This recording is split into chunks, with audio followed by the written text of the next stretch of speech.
uchga bo'ldik. Bir qismi rizqimizni topishimiz uchun, ikkinchi qismini bo'ldik ibodatga, uchinchi qismini deylik oilaga bo'ldik. Rizqimizni ko'paytirmoqchimiz, nima qilamiz? Ko'proq ishlaymiz deb o'ylaymiz. Ko'proq ishlasak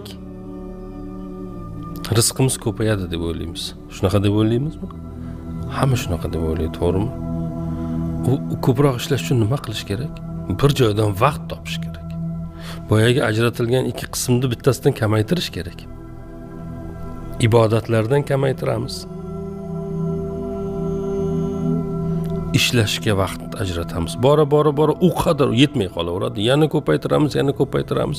Keyin ibodatlarimiz ham nimaga aylanib qoladi? Namoz o'qirkan ishni o'ylaymiz. Yana shu, tamommi? Butunlay hamma narsani oilada o'tirar ekan ham ishni o'ylaymiz.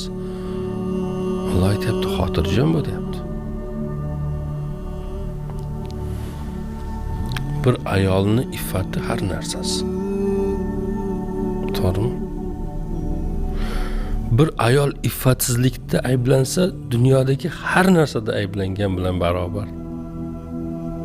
Undan yomoni yo'qda, bir ayolni iffatsizlikdan oshirib ayblash uchun boshqa ayb yo'q.